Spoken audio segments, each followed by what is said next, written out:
네, 우리 학원이요. 저쪽 정왕동 있다가 9월 달에 이쪽으로 이전했습니다. 그러니까 역시 부동산은 신도시야. 내가 그거를 요즘에서 많이 느낍니다. 매년 말 개정세법은 제가 정기적으로 세법 교수님 모시고 강의해 드리도록 하겠습니다. 그건 약속드리니까 많이만 와주세요. 근데 수험생이 들어가면 저거 강의실 많이 비어 있잖아요. 많이 비어 있으니까 확장해서라도. 근데 요즘은 50명 이상 이렇게 실내에서는 모임이 안 돼요. 그래서 딱 의자 50개만 갖다 놨습니다.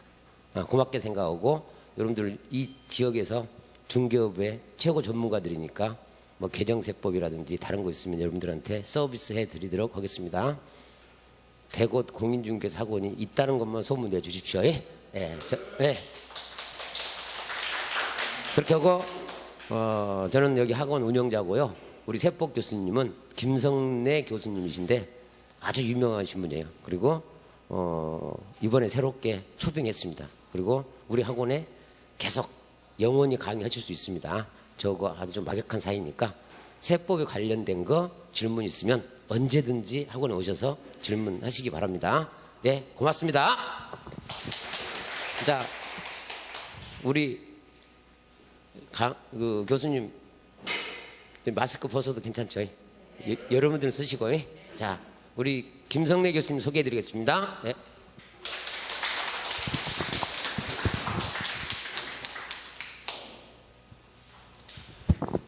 반갑습니다. 예.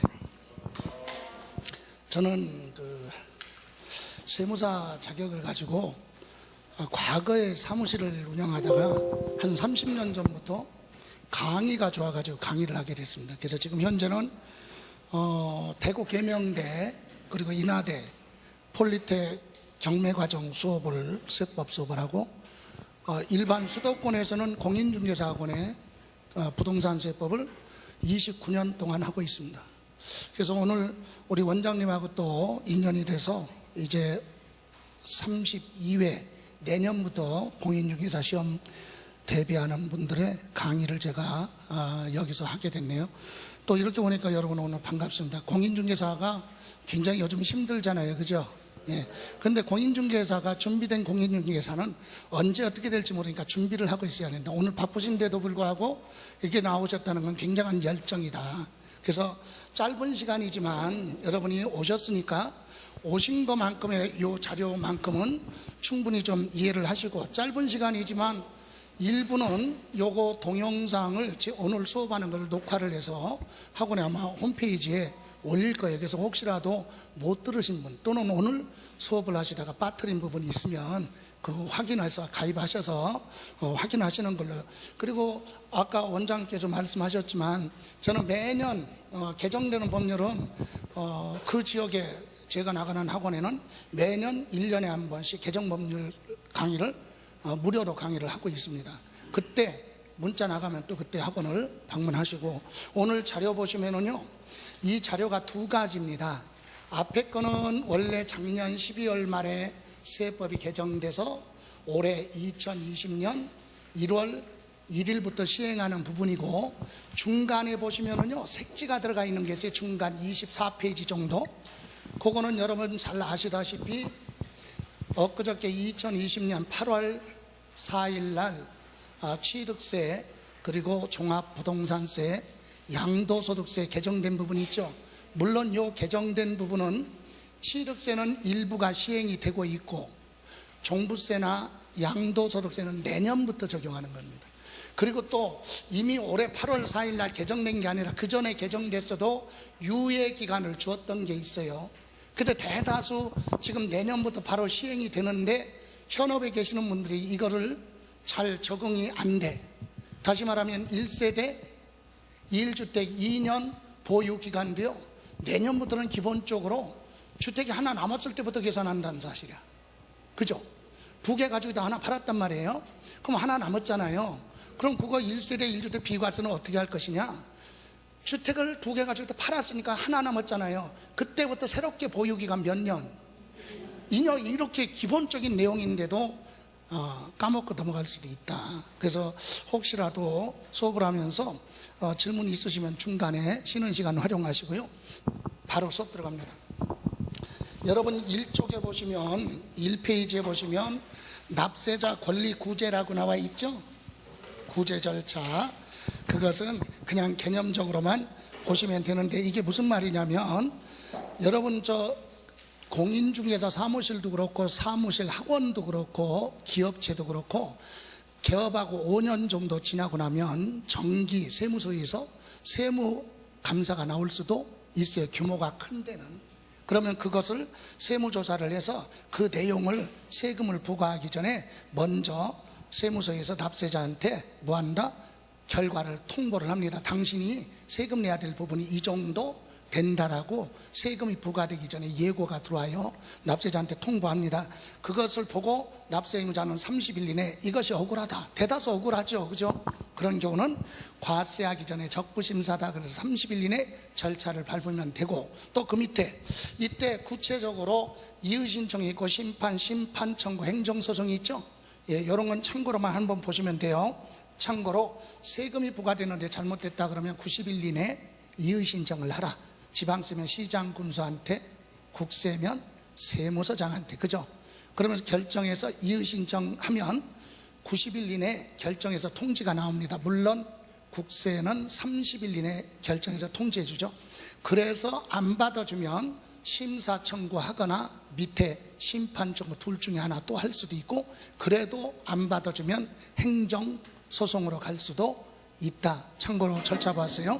그리고 2페이지 보시면, 2페이지에 보시면 투기지역이라고 나와 있죠. 예, 투기지역. 그리고 밑에 2-1번은 조정대상지역. 자, 여러분 투기지역하고 투기과열지역은요, 대다수 세금에 관련된 부분이 아니라 주택담보대출을 규제하겠다, 그거예요. 그럼 우리 시험에서 밀접하게 관계 있는 것은 조정대상지역이다. 그런데 조정대상지역이 지금 밑에 이 위에 거는 2020년 2월 달까지 지정된 거고, 최근에 지정된 건 밑에 그림 있죠. 6월 17일 날 지정됐잖아요. 여기 어디도 경기도 시흥도 들어가 있죠. 예. 그러니까 경기도에서는 파주 빠지고 김포 빠지고는 다 들어가 있다는 얘기죠. 인천, 강화 빼놓고. 예, 그래서 이런 조정대상 지역에 대해서는 수시로 규제가 되고 해제가 되고 그래요. 부동산 가격이 안정화가 되면 또 해제하는데, 이런 거는요, 참고로 여러분 홈페이지에 보면 국토부 있죠. 국토부 홈페이지에 들어가면 정책 자료라고 있어요. 정책 자료. 예, 정책 자료를 클릭을 하셔서 거기 보시면 법령 정보가 나옵니다. 밑에 법령 정보. 예, 거기에 행정규칙이 있어요. 행정규칙. 요거 클릭을 하시죠. 그리고 나서 거기 검색란에다가 뭐라고? 조정지역 하면 안 나와. 예? 조정지역 하면 검색이 안 돼. 조정대상지역. 이렇게 클릭을 해요. 검색을 하면 중간에 뭐한 거 해제됐고 고시됐고 이런 것은 수시로 여기에서 국토부에서 공고가 되니까 그때그때 확인을 하시면 됩니다. 예, 참고로 보시고 다음 장 보세요. 그렇다면 이제 세금하고 관련된 부분이 뭐냐?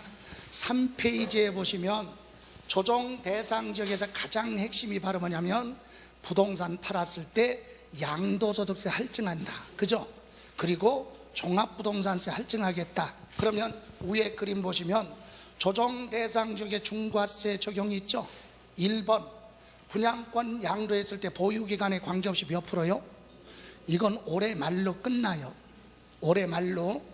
예, 조정 대상 지역에 분양권을 가지고 있다 팔면 보유기간 상관없이 투기로 보고 몇 프로? 50% 세율 적용하는데 요거는 12월 말로 끝납니다. 왜? 내년부터는 개정돼서 세율이 바뀌니까. 그런데 참고로 올해 말까지 팔더라도 가로 안에 뭐라고 그랬죠? 무주택자가 취득한 양도하는 경우는 뭐라고요? 제외. 그러니까 이건 뭐냐? 조정 대상 지역으로 지정되기 전에 취득했거나 지정이 됐어도 무주택 세대가 분양권 딱 하나 가지고 있다가 그거 뭐 할 때는, 팔을 때는 50% 적용 안 하겠다. 그럼 몇 프로로 간다는 얘기예요? 일반 자산과 똑같아. 1년 안 됐으면 50%, 1년 채웠으면 40%, 2년 채웠으면 6에서 42. 그죠? 그런데 요거는 언제까지만? 올해 말로 끝나요. 다음 2번. 구체적인 건 뒤에 자세히 할 겁니다. 2번. 1세대 1주택 비과세 적용할 때 조정 대상 지역은요, 비과세 받으려면 당연히 보유기간 2년 중에 거주기간 몇 년? 2년 거주해야 되는 거 알죠? 그럼 하나 물어볼게요. 지금 시흥은 조정 대상 지역이잖아요. 그럼 1세대 1주택 시흥에 하나 가지고 있어요. 그거 지금 뭐 하려면, 양도한다면 2년 보유해야 돼. 2년 거주하고 양도해야 비과세예요. 어떤 겁니까? 그때 달라. 그죠? 왜 달라요? 예? 취득할 때 당시 조정 대상 지역으로 지정되고 나서 취득한 건 몇 년 거주? 그럼 지정되기 전에 취득한 건 관계없죠. 아까 올해 2020년 시흥은 6월 며칠? 17일 날 지정됐잖아요. 그럼 그 전에 취득한 것은 2년 가지고 있다가 팔면 된다 이 얘기죠. 근데 여기서 그러면 서울은 옛날부터 2018년서부터 조정 대상 지역이죠. 그럼 여러분이 서울의 주택 딱 하나 가지고 있어요. 1세대 1주택 지금 팔면 2년 보유해야 돼, 거주해야 돼? 그것도 달라. 그죠? 지정되기 전에 취득한 거라면 2년 가지고 있다 팔면 되는 거죠. 예, 중요한 건 뭐 할 때? 취득할 때 당시 조정 대상 지역으로 지정된 것만 2년 거주죠. 그럼 하나 물어볼게요. 취득할 때는 조정 대상 지역으로 지정됐잖아요. 예, 그리고 몇 년 지난 다음에 나중에 뭐 할 때? 팔 때 조정 대상 지역에서 풀렸어. 해제됐죠. 그때는 2년 보유해야 돼, 거주해야 돼? 거주해야 돼. 취득할 때 취득한 건 무조건 거주야. 이해가세요? 그거. 다음 거기 보시면 3번. 조정 대상 지역에서는요, 주택 2개 가지고 있다 팔면 장기 보유 특별공제 안 해줘요. 이해가세요? 2개 가지고 있다 팔면 안 해준다고 그랬죠. 그럼 잘못 이해하면 안 돼. 그냥 시험 볼 때는 수험생이라고 하면 2주택 소유자는 장기보유 특별공제 안 해줘 이렇게 끝나면 되는데 실무는 안 그렇잖아요. 봐요. 저기 제주도는 조정 대상 지역이 아니에요. 그죠? 서울은 조정 대상 지역이죠. 2군데 주택을 하나씩 가지고 있어요. 그럼 주택 몇 개요? 2주택 소유자죠. 그 상태에서 제주도 거 먼저 팔면 조정 대상 지역이 아니잖아. 그러니까 장기보유 특별공제 받아요. 할증과세 안 한다. 그죠? 그런데 2개인 상태에서 조정 대상 지역에 있는 걸 먼저 팔 때만 할증과세하고 장기보유 특별공제 안 해주는 거예요. 그러니까 어떤 거 먼저 파느냐에 따라 공제 받을 수도 있고 못 받을 수도 있다. 이해가십니까? 예, 다음 그 밑에 4번에 보시면 2주택 소유자가 1년 보유하고 양도하면 조정 대상 지역은 10% 할증이에요. 거기다가 아예 표시하세요. 올해 말까지만, 내년부터는 20% 할증. 예? 2020년서부터 이따 개정된 거 할 때 또 할 거예요. 20% 할증이야. 그리고 5번에 보시면 5번에 3주택 소유하고 있는 사람이 조정 대상 지역에 1년 이상 가지고 있다, 3주택 가지고 있다 팔면 지금은 몇 프로? 올해 말까지는, 내년부터는 30% 할증이다. 그죠? 내년부터. 예. 그것도 여러분 여기서 또 하나 기억할 것이 1세대 2주택 3주택은 올해 말까지는 조합원 입주권이 주택수에 들어가. 그죠? 주택 하나 가지고 있는데 입주권 하나 가지고 있어. 그럼 주택 몇 개요? 2개죠? 그럼 입주권 2개에다가 주택 하나 가지고 있어. 합이 3개, 3주택이죠? 이해가십니까? 올해 말까지는 그래요. 내년 1월 1일부터는 분양권도 주택수에 들어간다. 올해 말까지는 어디까지만? 조합원 입주권까지만. 그럼 하나 연습해 보죠. 자, 시흥 105세 주택 하나 하고 입주권 하나 가지고 있어요. 2주택이잖아요. 그러면 2주택 소유자가 주택을 하나 뭐하면 팔면 할증하고 아까 몇 번? 3번 장기보유 특별공제 안 해주죠? 예? 그럼 하나 물어봐요. 두 개 가지고 있다 입주권 먼저 팔면 장기보유 특별공제 해줘 안 해줘? 예? 해줘야 안 해줘요? 해줘. 왜? 주택 숫자에만 들어가지 주택이 아니잖아요. 주택 팔 때 예? 입주권은 주택 숫자에만 들어가. 그럼 두 개 가지고 있다 입주권 먼저 팔면 주택이 아니니까 할증 안 하잖아요. 장기보유 특별공제 받을 수 있다. 그죠? 예, 그러니까 주택수에는 들어가지만 주택은 아니다. 참고로 다음 그 밑에 6번 보시면 비사업용 토지 양도할 때 2년 이상 가지고 있다 팔면 양도소득세 부담이 너무 조금 나와. 비사업용 토지 그래서 10% 할증합니다. 6에서 42%가 아니라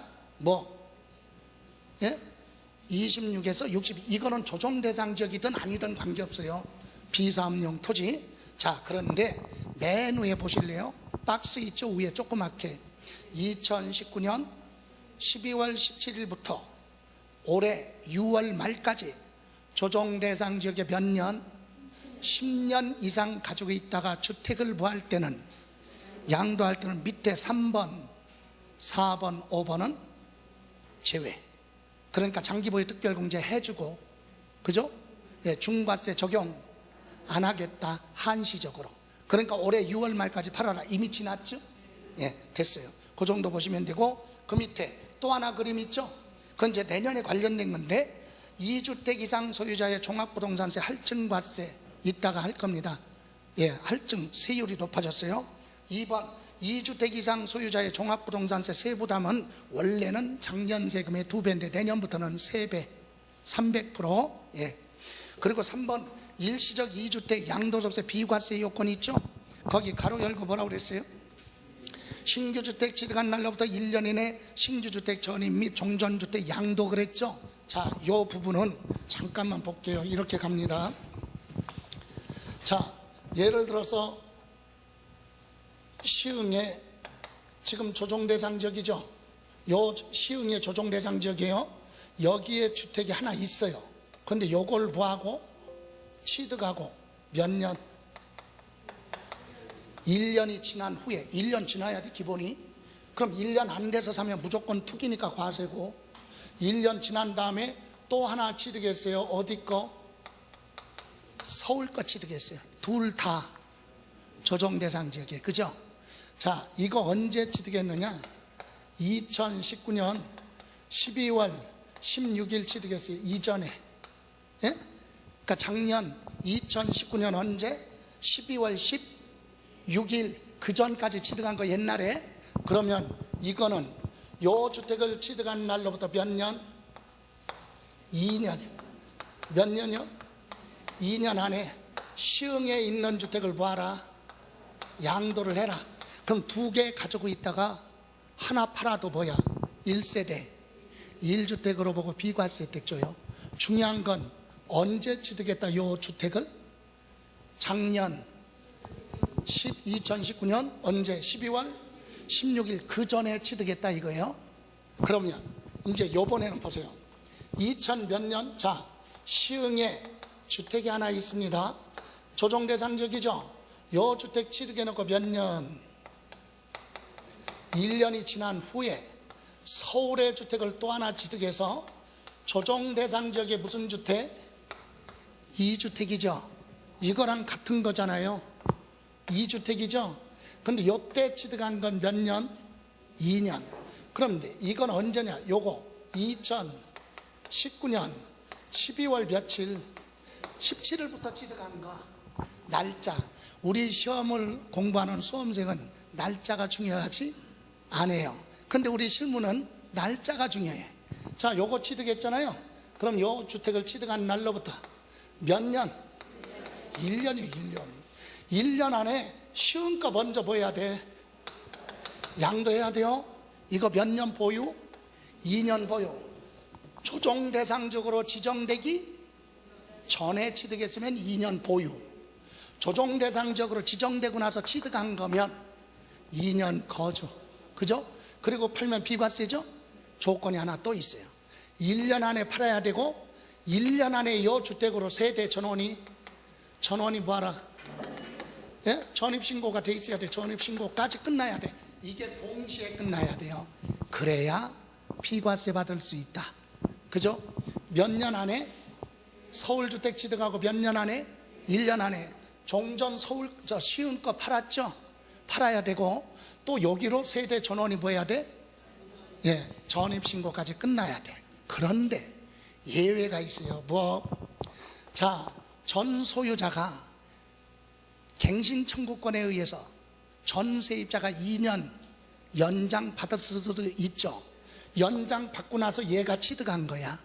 이럴 때는 바로 못 들어가잖아요. 이럴 때는 몇 년까지는 2년까지는 유예 규정을 줍니다.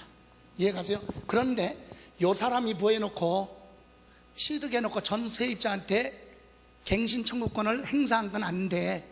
전 소유자에 의해서 해놓은 것만. 이해가십니까? 이런 경우를 제외하고는 몇 년 안에 1년 안에 종전 부동산 처분해야 되고 새로운 주택으로 세대 전입이 돼야 된다. 그래야 비과세입니다. 됐어요? 이게 일시적이고 이거 말고는 그럼 뭐예요? 이거 말고는 일반 지역. 자, 저기 서울에 주택 하나 있어요. 예? 근데 여기는 저기 제주도 주택을 취득했네. 일시적 2주택이죠. 조정대상지역이야. 둘 다 조정대상지역이 아니에요. 이럴 때는 요 주택 이것도 조건이 있어요. 똑같아. 이건 전부 다 공통적으로 들어가는 게 몇 년? 1년 지난 다음에 취득하는 거예요. 취득하고 나서 요건 몇 년? 3년이야.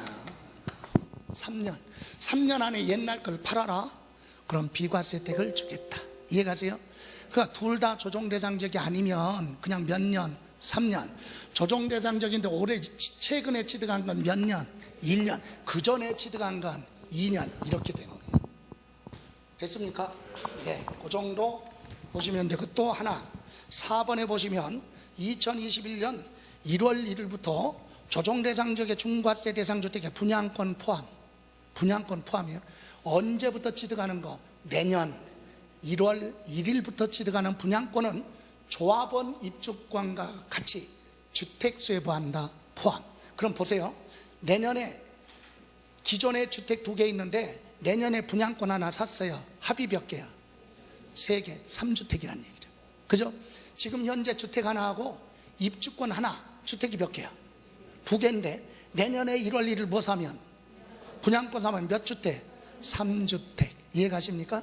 예. 그 전에 있던 분양권은 관계없이 내년부터 취득하는 분양권은 주택수혜부한다 들어간다. 취득세가 됐던 양도소득세가 됐던. 됐어요? 5번에 보시면 하나 조정대상지역의 임대주택 있죠? 의무기간 충족하고 양도할 때 2년 거주해야 비과세 적용한다. 이것은요 요거예요. 여기 105이 어디야? 조정대상지역이죠. 예? 그런데 언제 취득한 거? 2019년. 자, 105세에 있는 주택을 2000 몇 년이에요? 19년 12월 며칠? 16일 이전에 취득해서 뭘로? 임대사업자로 등록을 했어요. 예? 그러면 이건 혜택을 줘. 종부세 계산할 때 합산 대상에서 빼. 이해가세요? 그리고 나중에 의무기간 다 부하고 임대사업할 때 8년이면 8년 의무기간 다 부하고 충족하고 팔을 때 몇 년 거주? 2년 거주 안 해도 되는 거예요. 그런데 문제는 언제? 2019년 12월 며칠? 17일부터 어디에? 조정대상지역의 주택을 다른 지역 말고 조정대상지역의 주택을 취득해서 무슨 사업? 임대사업자 등록했죠? 그 종부세 계산할 때 합쳐서 계산해. 혜택 안 줘요. 그리고 나중에 의무기간 다 부했어요. 임대사업자. 여러분 임대사업자로 등록을 하면 의무기간 무하기 전에는 충족하기 전에는 처분할 수 없죠. 예? 8년 계약해 놓고 세입자를 중간에 내보내거나 아니면 팔거나 본인이 가서 살 수 있죠. 그럼 과태료 조금 내죠. 얼마? 5천만 원. 과태료 5천만 원이잖아. 아주 센 거예요. 그래서 2019년 12월 17일 이후부터 주택을 취득해서 조정대상 지역의 임대사업자로 뭐를 하면 등록을 하거나 그 전에 주택을 취득했는데 이때 임대사업자로 등록할 수도 있죠.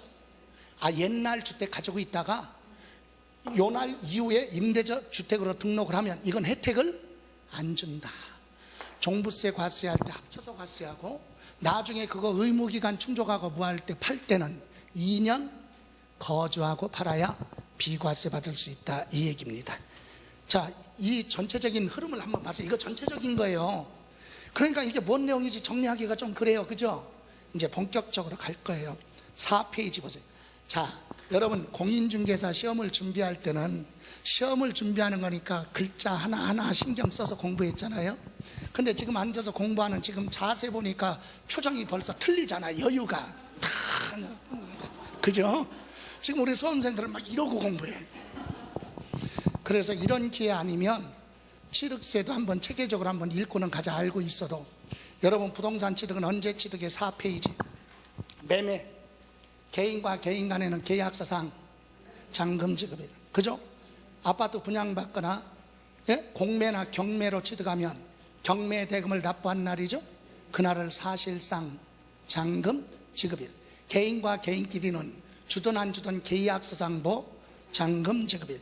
경매는 밑에 법원에 경매 대금을 보한 날, 완납한 날. 그런 건 알고 계시죠?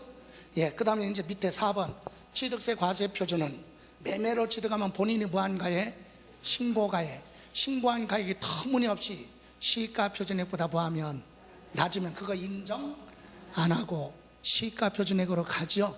그런데 거기 경매나 아파트 분양받은 거, 공매나 경매 아파트 분양받는 건 법인한테 분양받는 거죠. 경매 공매 분양은 거짓말할 수 없잖아요. 거래가 다운계약서 업계약서 작성할 수 없죠. 이런 건 뭘로 간다? 사실상 취득 가격. 그럼 분양 가격이 되겠죠. 공매는 공매 가격, 경매는 경락가액. 그게 과세 표준이 됩니다. 요 정도 됐어요. 그런데 다음 장 넘겨보시면 이제 올해 1월 달에 2020년 1월 1일부터 적용됐던 게 있어요. 거기 개정이라고 되어 있죠. 사실상 취득가격의 9번 보실래요? 9번. 원래 이거 실무에서는요 부과했었어요. 근데 법률로 명시 안 했다가 올해부터 개정돼서 들어온 거지. 빌트인 붙박이 갖고 설치하는 거 있죠. 아파트 분양받아 놓고 뭐 했어요? 붙박이 설치했거나 가전제품 매몰해서 설치했죠. 그런 비용도 취득가격에 들어간다. 그러니까 분양가격 말고 별도로. 이해가세요? 그거 더해야 취득가격이 높죠. 그럼 취득세 조금 내더라도 뒤에 가서 뭐가? 양도소득세 부담을 줄여준다는 얘기죠. 그 다음에 10번 정원 또는 부속시설물 조성하는 거라고 그랬죠. 자, 요것도 올해 개정된 내용인데 실무적인 거니까 특별히 요것만 보세요. 자, 어떤 거냐? 택지개발공사가 끝났으니까 지금 나대지 토지예요. 이거 누가 소유하고 있느냐? 갑이 소유하고 있어요. 땅만 소유하고 있죠. 여기 아무것도 없어. 근데 토지 소유자가 여기다가 조형물을 설치하거나 정원을 꾸몄어요. 아니면 물이 빠질 수 있도록 배수로를 공사를 했다. 아니면 여기 도로 포장했다. 그 비용 있죠? 이 비용 이거 취득세 내야 돼. 그럼 누가 취득세 내느냐? 건물이 없으니까 누구? 토지 소유자한테 취득세 부과한다. 이 지목 변경으로 보는 거예요. 자, 또 하나 여기 보세요. 토지는 누가 소유하고 있어요? 갑이. 근데 누가 누구한테 가서 갑한테 가서 뭐라 그래요? 야, 이 땅 내가 나중에 뭐 할 거야? 살 거야. 근데 내가 지금 돈이 없으니까 우선 여기다가 내가 건물만 먼저 지을게. 그럼 얘가 알았어. 승낙해 줬죠? 그럼 지상권을 인정해 준 거잖아.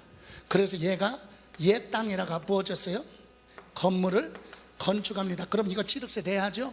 자, 이때 여전히 토지는 누구 소유예요?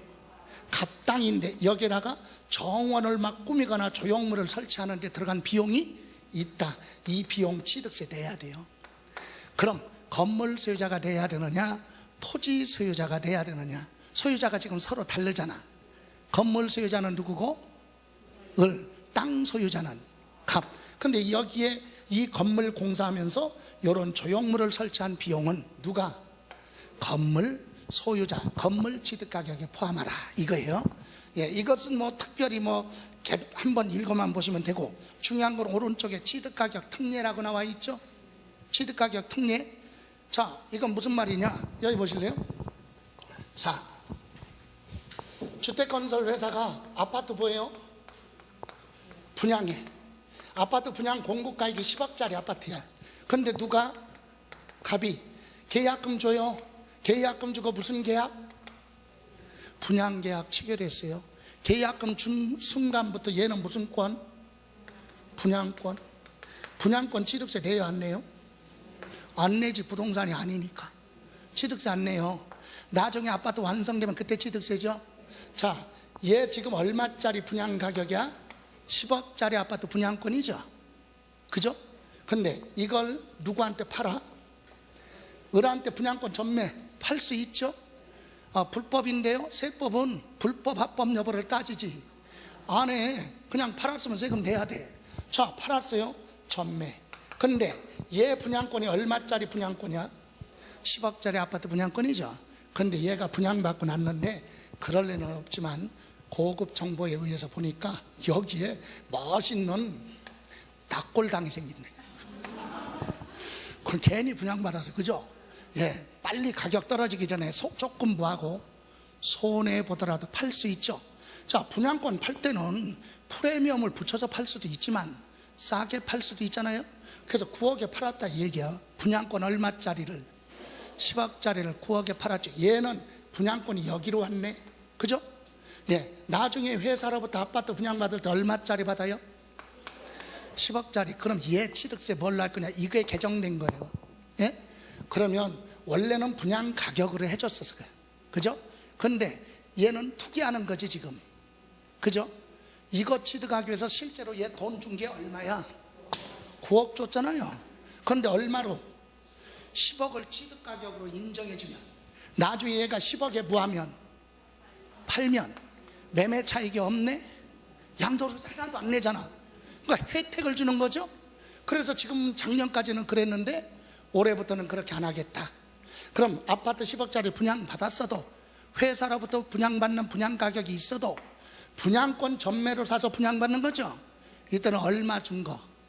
그럼 9억을 얘의 과세 표준으로 하겠다 이 얘기예요. 예? 그래서 거기 분양권을 타인으로부터 취득하여 부동산을 취득하는 경우 분양권 취득하기 위해서 실제로 보한 거 지급한 금액 9억이죠. 9억을 뭘로 한다? 당초 분양 계약보다 뭐하면?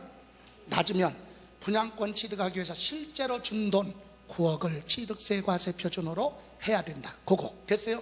자, 그리고 나서 밑에 또 하나 있어요. 여러분하고 밀접한 관계 있는 거. 여러분 부동산 거래하면 신고하죠? 예? 언제까지 신고해요? 계약일로부터 며칠? 30일 이내 신고해서 검증받고 등기 끝나죠? 예. 그래서 보세요. 실제로는 10억에 뭐 했어요? 거래를 했어요.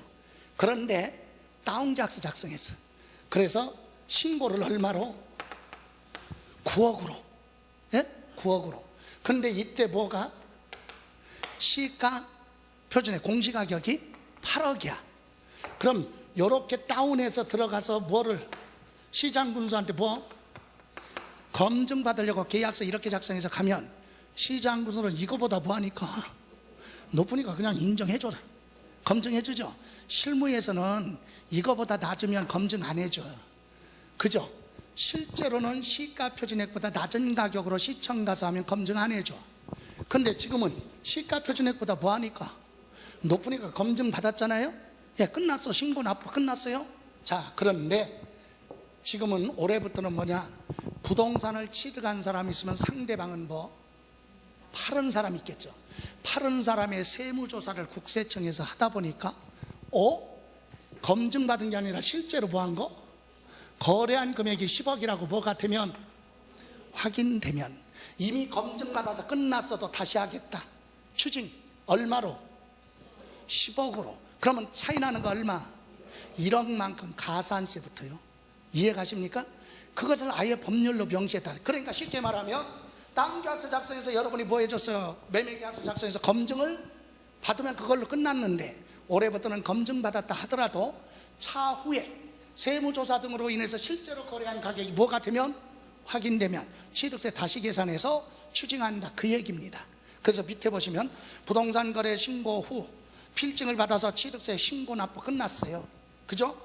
그런데 그 이후에 세무서장 등이 양도소득세 등 신고를 받거나 세무조사를 해서 통보한 자료나 부동산 실거래 가격 조사 결과 취득가액이 더 높은 가격으로 뭐하면 확인되면 뭐한다? 취득세를 추징한다. 됐습니까? 예, 이제 검증받았어도 나중에 확인되면 추징당할 수 있다.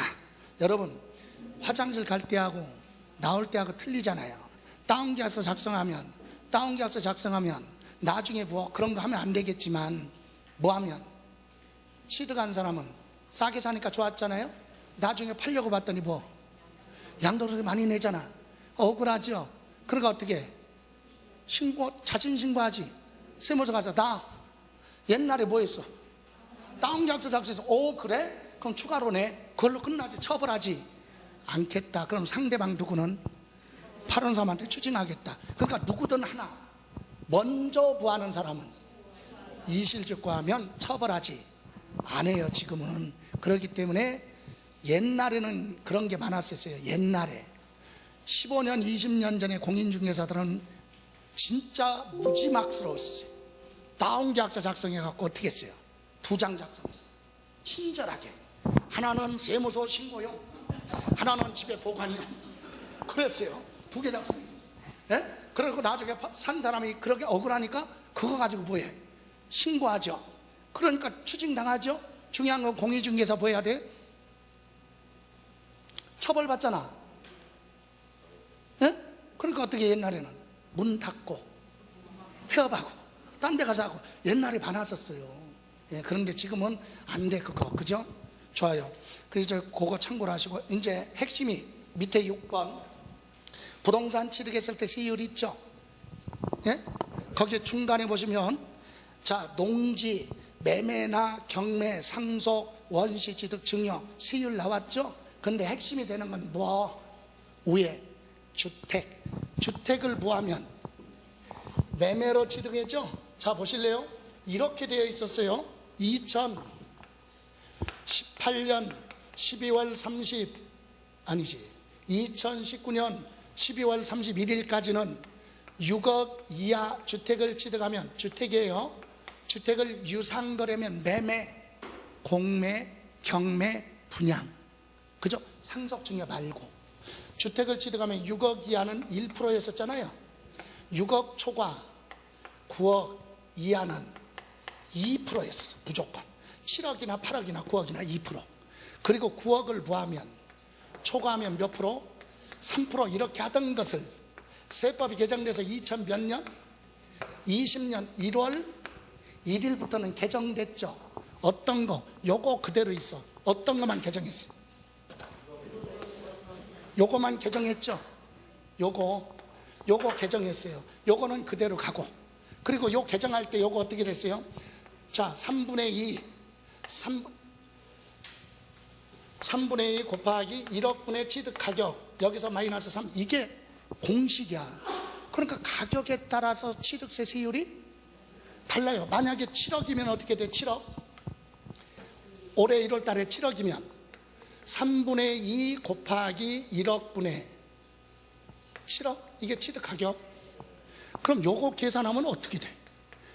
쉽게 계산해요. 3일은 3, 2, 7이 14. 맞아요? 초등적으로 계산하면 돼. 약분하면 돼요. 3, 4, 12, 36, 18, 36, 18 쭉 나가죠. 여기서 몇 프로 빼면? 3% 빼면 1.67. 얼마짜리 취득하면? 7억짜리. 이렇게 계산했었어요. 올해 말까지는 그래. 올해 말까지. 그죠? 하나 더 해볼까요? 그래서 여러분 계산하기 번거로울까봐 오른쪽 맨 끝에 조그맣게 박스 있죠? 화살표. 7억은 1.67, 7억 5천만 원짜리는 2%, 8억짜리는 2.33. 이렇게 취득세 계산해놨어. 세율이. 예? 이렇게 계산했었거든요. 자, 좋아요. 그리고 나서 또 하나, 2000 몇 년? 요거 개정했어요. 그리고 2020년에 또 하나 1세대 무슨 주택 4주택은 몇 프로? 4%. 가격에 관계없이 4% 이렇게 돼 있었어요. 그죠? 예, 이렇게 됐었는데 이것도 언제? 올해 말까지? 아니에요. 자, 이거 개정됐죠? 언제? 2020년 8월 12일 개정, 8월 4일 날 개정됐는데 시행령은 이때부터 시행합니다. 그러면 이때부터 시행하는데 어떻게 됐어요? 자, 여기서 이제 잠깐 보면 지금 요 세율은 언제까지만 적용하는 거예요? 12월 31일까지죠? 근데 이게 헷갈려요. 아니, 개정이 됐으면 옛날 거 없어지고 그냥 새로 해야 되는데 이거 있잖아요. 이거 그대로 갈 수 있어요. 거기에다가 추가로 개정됐어요. 그래서 개정된 거 볼게요. 자, 일반 지역, 조정 지역하고 또 하나 무슨 지역? 일반 지역의 주택을 취득할 때 주택에 대한 세율이 틀린데 오른쪽 보실래요? 오른쪽에 한 장 더 넘겨보시면 6페이지에 6-1번 그게 개정된 거야. 개정된 거 세율 거기 조정지역이라고 있죠. 왼쪽 그림 동그라미 있어요. 예, 6페이지에 거기 1주택은 1에서 몇 프로? 3%. 그건 개정되기 전에 가격에 따라 적용한다 그 얘기고, 위에 2주택은 몇 프로? 8%. 3주택은 11%. 4주택은 11%. 법인은 12%. 그죠? 그럼 조정 대상 지역이 아닌 오른쪽 그림은 1주택이면 그냥 옛날대로 1에서 3%, 2주택은 1에서 3%, 3주택은 8%, 4주택은 12%. 그죠? 자, 요거만 가지면 여러분이 피부로 와닿지가 않아요. 그래서 저 뒤에 보시면 24페이지 중간쯤에 있죠. 올해 개정된 거 취득세 세율 2페이지 있어요. 거기 보면 지방세법 취득세 주요 개정 내용 나왔죠. 거기 1번 유상거래로 취득하는 주택의 세율 그랬죠. 요 박스에 들어간 세율은 아까 그림에 있는 거랑 똑같아. 근데 그것만 가지고는 힘드니까 여러분 밑에 보시면 적용 사례라고 삼각형 들어가 있죠. 있어요? 1, 2, 3, 4, 5, 6 있어요? 거기 봅니다. 자, 무주택자가 주택이 하나도 없는 세대가 주택을 하나 취득하면 무슨 주택이 돼요? 이제 1주택이 되죠? 그런데 어디 거 취득했어요? 조정 대상 지역에 있는 주택을 취득해서 무주택자가 할증 안 해. 그냥 원래대로 가. 1에서 3% 이거 이해가세요? 1에서 3%예요. 조정 대상 지역이 아닌 지역의 취득에 똑같아. 1에서 3% 가격에 따라. 됐습니까? 자, 그런데 두 번째 주택을 하나 가지고 있는데 또 하나 주택을 취득해서 몇 주택이 됐어요? 2주택이 됐어요. 2주택이 됐어요. 네. 이때는 조정 대상 지역엔 몇 프로? 8%. 여기는 할증하지 않는다. 자, 여기서 하나 요거 조정 대상 지역에 몇 프로? 8%죠. 근데 박스 밑에 보실래요? 박스 밑에 위에 까맣게 1번 있죠. 조정 대상 지역 내 일시적 무슨 주택? 2주택의 경우는 8% 적용 안 하고 1에서 3% 적용하죠. 다만 조건이 있죠. 여기 이거 얘기하는 거 일시적 아까 조정 대상 지역이 아니면 기존 주택을 몇 년 안에 3년 안에 팔면 돼. 조정 대상 지역은 몇 년 안에 1년 안에 팔고 입주까지 해야죠. 그런 경우는 추징하지 않겠다. 여기 한시적으로 이해가세요? 그러면 처음에는 뭐요? 일단은 8% 내. 예? 아니 일시적 2주택이면 1에서 3% 내는 거예요. 그렇다가 나중에 3년 안에 못 팔면 추징하는 거지. 이해가십니까? 예. 그러면 일시적일 때는 일시적은 여기로 간다. 됐어요? 자, 주택을 지금 몇 개 가지고 있어요? 2개 가지고 있어요. 이제 밑으로 가서 3번 2주택 소유자가 주택을 또 하나 취득했죠. 그럼 몇 주택이 됐어? 3주택이 됐어요. 보세요. 자, 어디에 취득했죠? 조정 대상 지역에 취득하면 12%, 일반 지역에서 취득하면 8%, 주택 하나 가지고 있는데, 세 개 가지고 있는데 또 하나 샀어요. 몇 주택? 4주택이 됐어요. 4주택이 되면 그냥 12%, 여기도 12% 됐어요. 3주택부터는 혜택 안 주겠다 이거지. 그죠? 그리고 이건 누가 취득했을 때? 개인이 매매로 취득했을 때죠. 그럼 누구는? 여러분, 개인이 부동산을 갭투자 많이 사니까, 이렇게 할증하니까 순간적으로 머리가 확확 들어가. 돈 많은 사람들은 그래? 그럼 개인이 안 사면 되잖아. 뭐 만들어? 법인. 회사 설립하면 되죠? 네? 회사요. 얼마 가지고 설립해야? 최소 금액 100원. 너무 심한가? 500원 투자해서 법인 만들면 되지. 그럼 땡땡땡 주식회사 대표이사 김성래, 그리고 법인 이름으로 부동산 사내 주택 개인이 취득하는 거 아니잖아요. 그러니까 여기 적용할 수 없지. 그런 맹점이 있었다 이거지. 그래서 누구는 법인이 주택을 뭐하면, 지금 하나던 두 개든 따지잖아요. 그냥 몇 프로? 12%. 이 얘기입니다. 이해가지요? 이게 언제부터 적용하느냐? 8월 며칠? 13일부터 취득했을 때 그래요. 그런데 하나 요건이 있어요. 하나 유예기간이 있어요. 우이 박스 밑에 까맣게 2번 있어요. 2020년 8월 며칠? 12일 이후 취득한 것부터 이거 적용하는 거죠. 그럼 그 전에 뭐 한 것은, 취득한 것은 옛날 규정으로 가는 거예요. 이해가세요? 그런데 이런 게 하나 있지. 자, 이날 이후에 취득했어도 2020년 이것이 발표되기 전에 7월 며칠 10일 이전까지 부동산 무슨 계약? 매매 계약을 체결하고 뭐 준 거? 계약금 지급한 거 있죠. 계약금 지급하고 나중에 이거 지나서 취득할 수도 있죠. 그런 경우는 이걸 적용 안 한다. 또 하나, 요때 무슨 계약? 일반 매매 계약이 아니라 무슨 계약? 분양 계약을 체결했어요. 분양 계약은, 아파트는 한참 지나가죠. 예, 그래서 분양 계약 체결하나 일반 매매 계약 체결한 건 나중에 취득하도 옛날 세율로 간다. 됐습니까? 예. 자, 이렇게 됐고, 또 하나 밑에 박스에 보시면 중간에 중과세 제외되는 거 있죠? 예?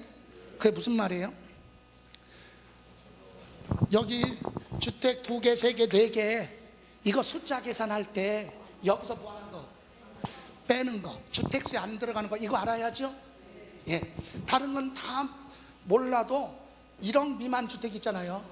공시가격 얼마? 1억 미만. 오피스텔, 주거용 오피스텔도 시가 표준액이 얼마? 1억 미만은 주택세에서 빠져. 이해가세요? 그거 빼고 계산하라는 얘기예요. 예? 또 하나 9번 있죠. 9번. 나머지는 임대사업 하는 거니까 9번에 활자가 잘못됐어요. 9번에 뭐라고 돼 있어? 박스 안에 9번 사업이 아니라 사원. 사원 임대용 주택. 법인 있죠. 법인이 부동산 취득했죠. 주택을. 법인 회사가 주택을 왜 사요? 종업원한테 빌려주는데 저렴하게 주는 거지. 이런 건 주택수에서 뭐 한다? 제외. 근데요, 아까 같이 개인이 500원, 100원 내고도 뭐? 법인 설립하죠.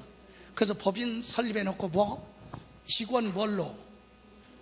예? 기숙사나 또는 뭐? 임대용으로 나는 소유하고 있다. 이럴 때는 입증을 해야 돼요. 그래서 이거는요, 국토부에 질의를 내고 기획재정부에 질의를 해도 정답이 없어.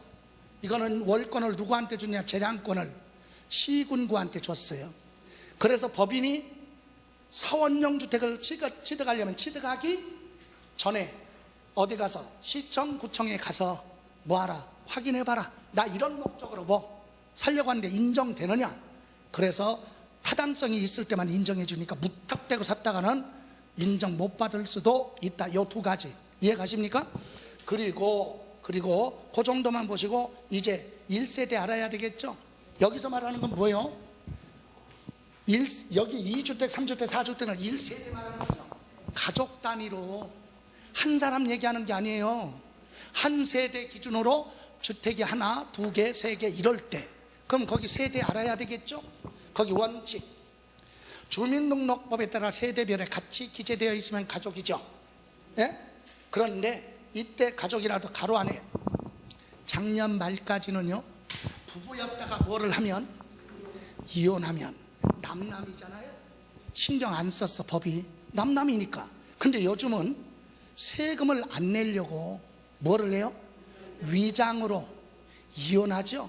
이혼하고 나서 부동산을 사고 파는 건 세금을 포탈할 목적이 있을 걸로 보고 현미경으로 들여다봐 확인한다 이거지. 진짜로 이혼한 건지. 옛날에는 잠복근무에서 그 잠복근무, 그죠? 요즘은 아파트 현관에 CCTV만 확인만 해도 다 알아.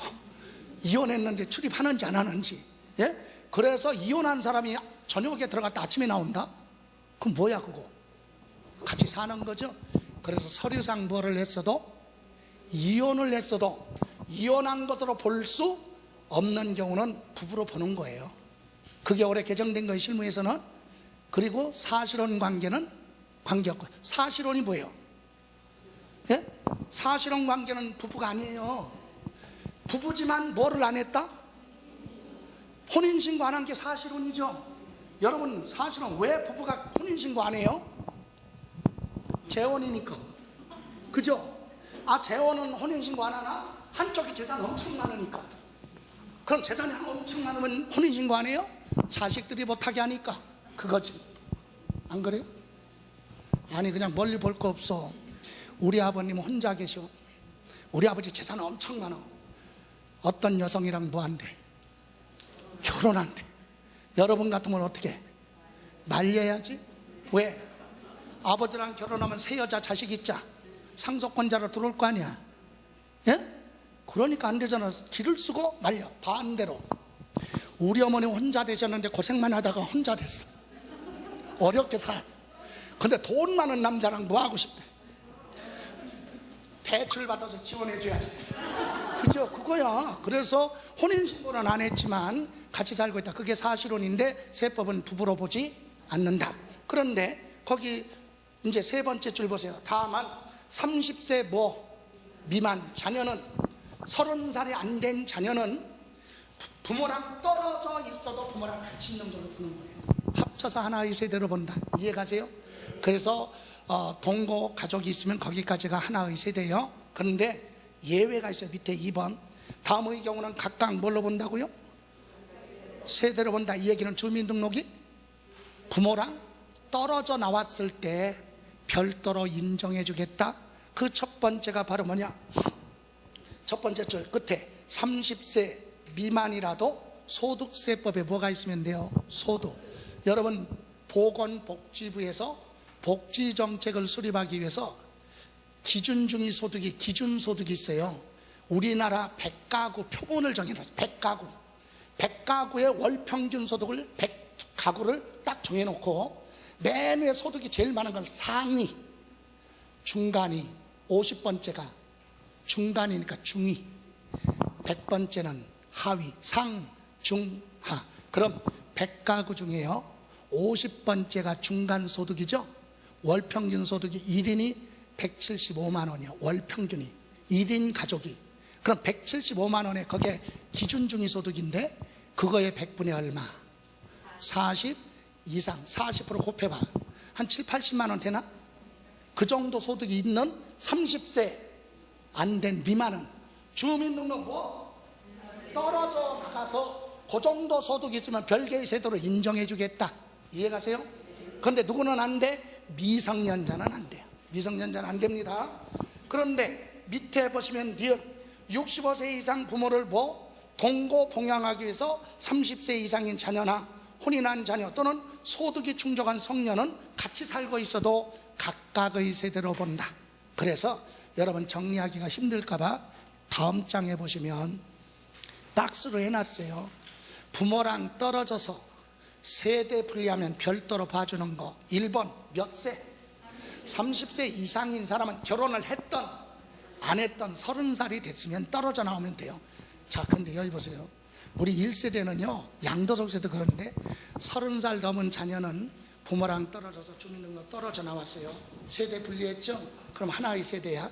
그럼 걔 이름으로 주택 하나 가지고 있으면 1세대, 1주택 2년 보유하고 팔면 세금 내지 마라, 비과세 혜택을 줘요. 이해가세요? 그 얘기잖아 지금. 그런데 실무니까 그럼 우리 아들은 30살이 넘었는데 소득이 없고 직장도 없어. 근데 나이는 먹었어요. 몇 살? 30살 넘었어. 그럼 부모랑 떨어져 나오면 하나 2세대 인정해줘? 알았어. 주민등록 떨어뜨려놓고 걔 앞으로 주택 하나 가지고 있으면 1세대 1주택 인정된다고? 인정해줘요. 양도소득세에서. 그죠? 다만 증여세가 문제지. 법이 틀리잖아. 증여세법에는 너 무슨 돈 가지고 그 돈 샀니? 자금 출처봐라, 입증해봐, 이렇게 물어봐요 세무서에서. 그럼 입증을 못하면 거봐 너 증여받았지? 별도로 증여세가 과세될 수도 있다. 과세가 되든 안 되든 양도소득세는 인정돼요. 1세대 1주택. 이해가세요? 그래서 그런 걸 하려면 고도의 신경을 써야 돼. 그죠? 자, 좋아요. 그 다음에 그리고 또 하나, 혼인한 자녀 30세가 안 됐어도 결혼했으면 하나 2세대 인정해줘요. 예. 그리고 30세 미만인 자녀로서 아까 뭐가 있으면 돼? 소득. 소득세법이 기준 중위소득의 100분의 40 이상이면 175만 원에 40% 이상이면 한 70만 2천 원인가 되겠죠. 그 정도 월평균 소득이 있으면 30세 안 됐어도 소득이 있는 걸로 보고 하나 2세대 인정해준다. 됐습니까? 예. 그리고 이제 밑에 1번 부부가 공동 소유하고 있을 때는 1세대 1주택으로 봐주겠다. 그죠? 다음 2번 주택을 뭐 받았어요? 상속. 여기 이렇게 중과세 하는 이유가 뭐예요? 불필요한 부동산 투기하지 말아라 이거지. 근데 2번은 뭐 받았어요? 상속은 내가 받고 싶어서 받은 게 아니잖아. 그죠? 그래서 상속받은 주택은 몇 년 동안 봐줘? 5년까지는 봐줘. 주택수에서 제외돼. 5년 안에 팔아라 이 얘기야. 안 팔으면 그때부터는 주택수에 들어갑니다. 됐어요? 3번 분양권하고 입주권 언제부터 주택수에 포함하느냐? 2020년 8월 며칠? 12일 이후부터 취득하는 건 분양권, 입주권, 주택수에 들어가요. 아까 양도소득세는 틀려. 양도소득세는 내년부터 취득하는 분양권, 주택수에 들어가. 근데 취득세는 법이 여기서부터 개정됐잖아요. 8월 며칠부터 12일 이후, 그러니까 13일부터 취득하는 건 분양권도 조합원 입주권도 주택수에 포함시킨다. 오피스텔은 주택수에 포함되느냐 안 되느냐? 주거용은 당연히 주택수에 포함됩니다. 됐어요? 다음 거기 6번은 1번하고 중복됐으니까 생략하고, 다음 7번 일시적인 무슨 주택? 2주택 중과세 적용 여부. 아까 이거 여기 2주택이면 8%죠 조정 대상 지역에. 근데 일시적이니까 거기에 해당이 되면 1에서 3%로 가고 3년 또는 1년 안에 처분하지 않으면 그때 가서 뭐 한다? 추징한다 이 얘기입니다. 됐어요? 예. 자, 이렇게 해서 보시고 맨 밑에 보시면 2번 조정 대상 지역에 다주택자의 주택 증여. 여러분 아까 앞에 보시면 증여는 원래 세율이, 부동산은 증여받으면 취득세가 두 가지예요. 일반인이 뭐 받으면 증여받으면 3.5, 비영리 법인이나 사업자가 받으면 2.8 증여. 예, 이렇게 되어 있거든요 지금. 그런데 어디에 있는 거? 증여를 조정 대상 지역에 누가? 다주택자 있죠. 주택을 여러 개 가지고 있는 사람한테 주택을 뭐 받으면?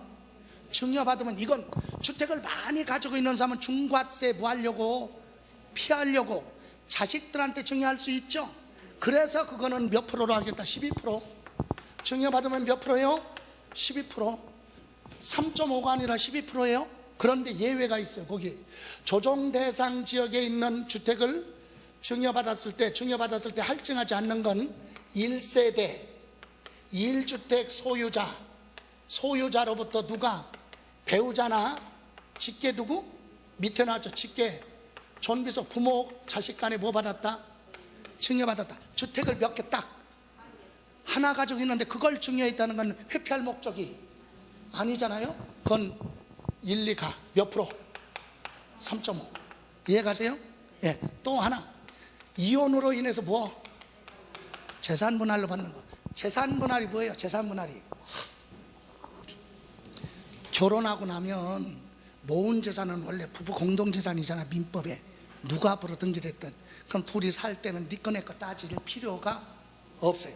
근데 뭐 하면 이혼하면 자기 거 자기가 가져가야죠. 이혼할 때는 자기 거 찾아가야 돼요. 왜? 물어봐봐. 새 인생 개척하려면 필요해. 가져가면 되죠. 이게 재산 분할이에요. 재산 분할로 받은 건 할증하지 않는다 이 얘기예요. 이해가세요? 3.5. 요거 두 개를 빼놓고 여러 개 가지고 있는 사람한테 뭐 받으면 증여받은 건 회피할 목적으로 증여한 거다. 받는 사람한테 몇 프로? 12%. 그것이 맨 밑에 2번에 대한 내용입니다. 됐습니까? 예, 요 정도 보시고, 자 이제 취득세 원래대로 한번 볼까요? 마무리 할게요. 자 6페이지 보세요. 앞으로 가서 6페이지가 아니라 7페이지 7페이지에 보시면 취득세 뭐라고 그랬어요? 신고납부. 이거 알죠? 언제까지 신고납부하는지. 취득한 날로부터 며칠? 60일 이내. 경매는 법원에 경매 대금을 보한 날, 완납한 날로부터 60일 이내. 상속은 상속 개시일에 속하는 달, 말일로부터 6개월. 그죠? 외국에 살고 있는 사람이 뭐 받으면? 상속 받으면 몇 개월? 9개월. 여기 보세요. 자녀가 5명 있는데 1명은 미국 가서 이민 가서 살고 4명은 우리나라 살아요. 그럼 취득세 며칠? 언제까지 신고납부? 6개월이야? 9개월이야? 한 사람이라도 외국에 살고 있으면 전부 다 몇 개월? 9개월이에요. 왜? 상속은 다 모여야 돼. 상속인이 빠지면 상속이 될 수 없어요. 여러분 도장 찍어야 돼. 그죠? 우리 형제들은, 남자들은요, 형제들끼리 많잖아요. 그러면 형제들은 뭐냐? 결혼하기 전에는 야, 뭐 내가 안 받아도 형이 다 받으면 뭐 기분 나쁠 것도 없지 그랬어요. 근데 나중에 뭐 하구나? 결혼하고 나면 옆에 있는 사람이 자꾸 건드려. 그죠? 예, 받을 건 받아야지 그래 놓고 싸움을 시켜요. 그리고 본인은 또 친정에서 안 가져온다. 친정에 부모가 돌아가시면 뭐 친정 남동생한테 주면 되지 그래 놓고 남편 쪽에 누가 죽으면 꼭 챙겨오라고. 민법상 지분이 다 보하니까 같으니까 이렇게 가요. 그래서 한 사람이라도 빠지면 안 되기 때문에 전부 다 몇 개월? 9개월. 됐습니까? 예, 요 정도 보시고 잠시만 쉬었다가 이제 양도소득세 부분 정리할 겁니다. 취득세 정리됐습니까? 예, 취득세 요거 참고로 한번 보시고, 예, 잠시만 쉬었다 가죠.